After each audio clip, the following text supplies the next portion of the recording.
Sometimes what appears to be true isn't really true. Let's talk about it.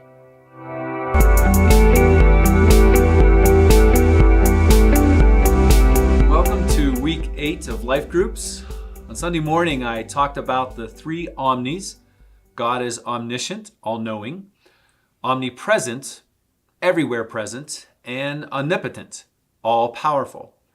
These are some of the mind-bending concepts, so I hope someone brought some Tylenol today, because until you finish this discussion, your heads might hurt. Before we go any further, pause the video and take a few minutes to answer these questions.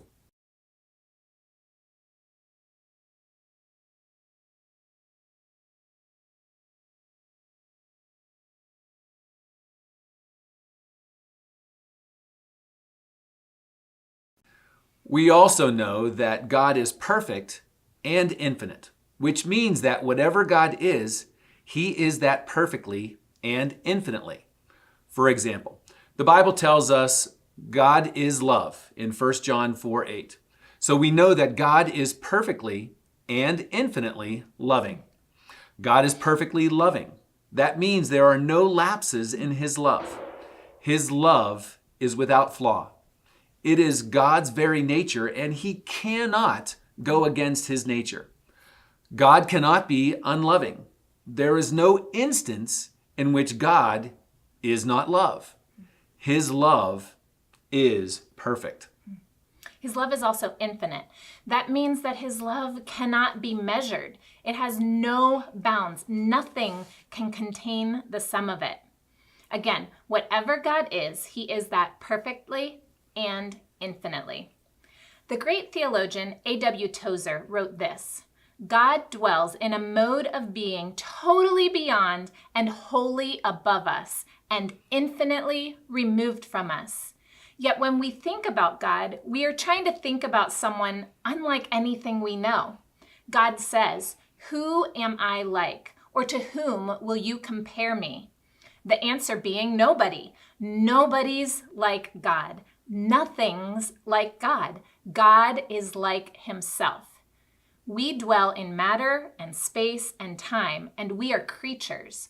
God is not material. He doesn't dwell in matter, and He isn't spatial. He doesn't dwell in space, and He isn't temporal. He doesn't dwell in time, and He isn't a creature. God is a creator, not a creature. God was before any creature was, and as I have said before, nothing adds to God and nothing can take away from Him. So these boxes we've created in our minds are ridiculous. God cannot be contained. He doesn't fit into our neat little boxes. He is so far beyond our expectations. He literally blows up the box. Let's apply this to Paul's Sunday morning teaching. God is perfectly and infinitely powerful, perfectly and infinitely present, and perfectly and infinitely knowledgeable. There are no flaws in His power, His presence, or His knowledge, and there is no way to measure the boundlessness of His presence or His power or His knowledge. They are infinite. Pause here and answer these questions.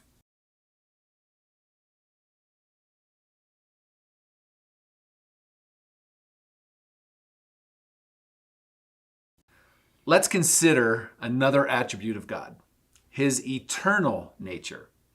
Sometimes people confuse infinity and eternity. Infinity is a concept that refers to the immeasurability of something. Like we said already, God is infinitely loving. That means His love cannot be measured. There is no way to quantify God's love. It cannot be contained. There is no limit to it. Eternalness is different. Eternity relates solely to time. God is eternal. That means He exists outside of time. Everything in this world has a start and will have an end. A baby is born, a flower buds, a pizza comes out of the oven. All these things exist inside of time.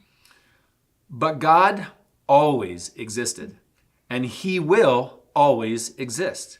He's eternal. He is not limited by time. He had no beginning. He will have no end. This is really hard for us to grasp. We like things that fit inside of little boxes. We understand measurable things, and it is hard for our finite minds to understand concepts like eternal.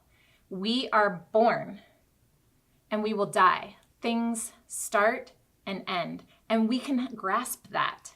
But then there is God, and he didn't start and won't end. Often people describe eternity with a circle. It doesn't begin and it doesn't end. It just keeps going and going. We are different from God because we are creatures. We had a start, and each of us will die. And many of us live our lives as if our lives are just that, a beginning and an end. Our lives fit neatly in a box. And we live life as though this is all there is. But that isn't how we were created. Our lives did have a beginning, and our bodies are mortal, and they will have an end. But our souls were created to live on forever, outside of time, with God. So let's apply this. We can live like this.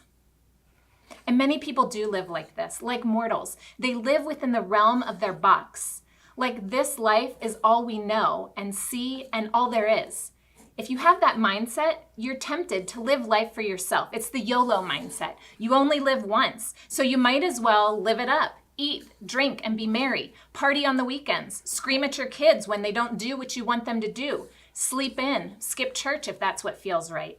Aim for the job that makes the most money, and then spend your money on toys and gadgets and things to make life pleasurable, because that is all there is. And a lot of people, even Christians, get stuck living in that box. But God is eternal, and the Bible tells us that he set eternity on the hearts of men. Our souls are immortal. We are created to live with God forever. We were given bodies, and we will live limited life on this earth. And we can choose to live with a limited view of life and a limited view of God.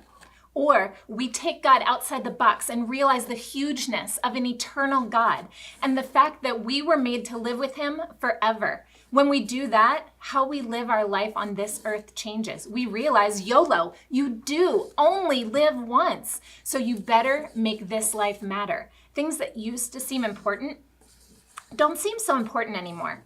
Earthly parties really aren't all that great in comparison to living with God forever.